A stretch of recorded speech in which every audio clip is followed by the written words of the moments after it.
Sleep is an absolutely vital part of our lives. Those important hours of sleep every night give us the rest we need to power through our days, and that's why sleep deprivation can have serious repercussions on your physical and mental state. So when Russian scientists performed an experiment that attempted to keep people up for weeks straight, the results were absolutely shocking.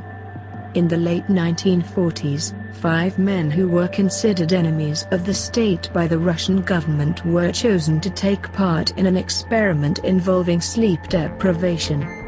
The goal was to use small doses of an experimental gas that could supposedly eliminate the need for sleep in humans.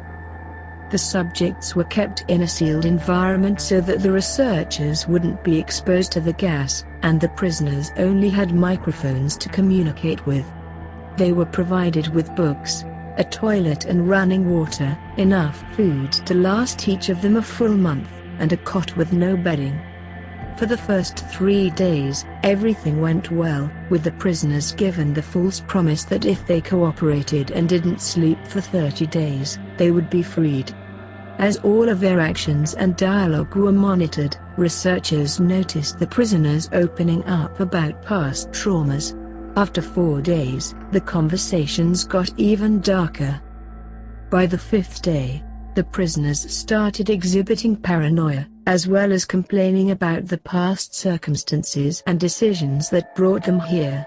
Instead of conversing with each other, they began to whisper into their microphones.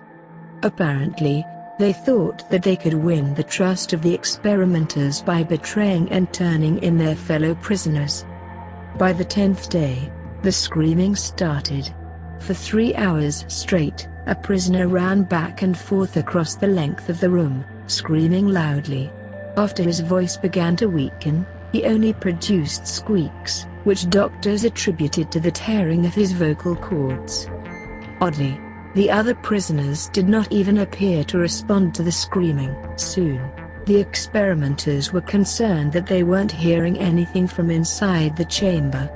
By the 14th day, they did something unplanned. They used an intercom to try to get some sort of response from the prisoners. They explained that if they cooperated, the prisoners would be freed. "We no longer want to be freed," said a calm voice.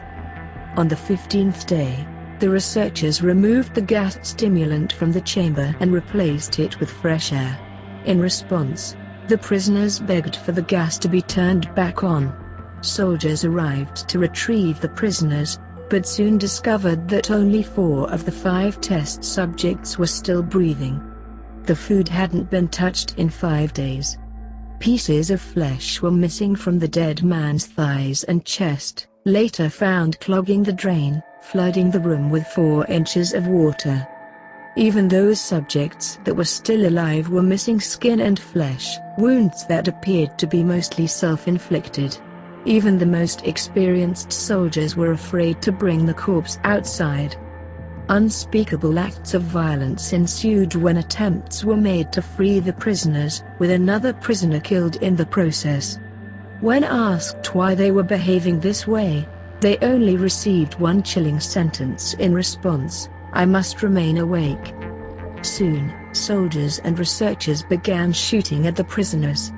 Only one of the original 5 remained. "What are you?" asked the researcher. "Have you forgotten so easily?" the subject asked with a smile. "We are you." The researcher shot the prisoner in the heart.